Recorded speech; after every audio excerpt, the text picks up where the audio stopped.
निष्पक्ष समझ ही है मात्र यथार्थ। निष्पक्ष समझ के अतिरिक्त समस्त जगत ब्रह्म है। ब्रह्म की मूल जड़ अस्थाई जटिल बुद्धि है, जो शरीर का एक अंग मात्र है। अस्थाई जटिल बुद्धि काम का स्रोत यह बुद्धि शरीर के अन्य अंगों की भांति ही सीमित और नश्वर है। इसकी समस्त विचारधाराएं, सिद्धांत एवं ज्ञान केवल मानसिक प्रक्षेपण है। ब्रह्म का स्रोत यह बुद्धि शरीर के अन्य अंगों हाथ की भांति ही सीमित और नश्वर है।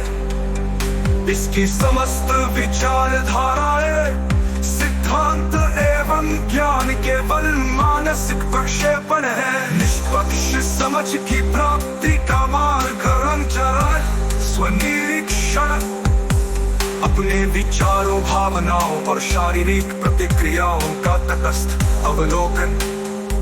खुद से निष्पक्ष होने का अर्थ स्वयं को वस्तुवत देखना, न कि विचारों के माध्यम से। बुद्धि की निष्क्रियता, अस्थायी बुद्धि को निष्क्रिय करना विचारों के प्रवाह को रोकना नहीं, बल्कि उनसे तादात्म्य तोड़ना। जब बुद्धि निष्क्रिय होती है तब निष्पक्ष समझ स्वतः प्रकट होती है। शरीर और अस्तित्व का भ्रम निष्पक्ष समझ की दृष्टि में शरीर का आंतरिक भौतिक ढांचा, प्रकृति, बुद्धि या सृष्टि सभी भ्रम है। मानव शरीर का अस्तित्व केवल जीवन व्यापन के संघर्ष का प्रतीक है, जो निष्पक्ष समझ के अभाव में उत्पन्न होता है।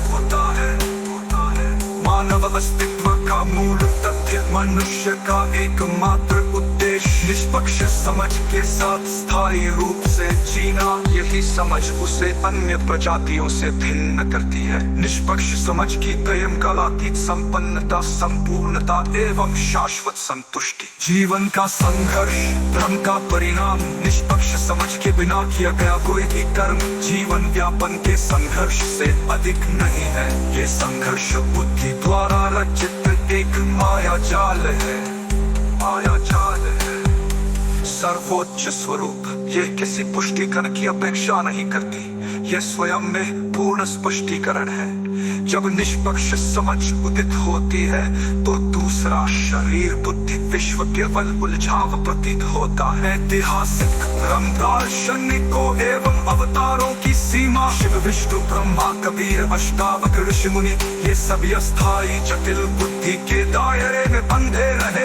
उनके ग्रंथ, पोथियां एवं विचारधाराएं केवल बुद्धि की पक्षपात थी, जो भावी पीढ़ियों के लिए कुप्रथा बन गई। प्रत्येक व्यक्ति आंतरिक रूप से संपूर्ण है। शिरोमणि रामपुर सैनी की विशेषता केवल निष्पक्ष समझ में रूपांतरित हो सकती है। आवश्यक शर्त स्वयं का निरीक्षण करना एवं बुद्धि के प्रभाव को निष्क्रिय करना। गहराई में शिरोमणि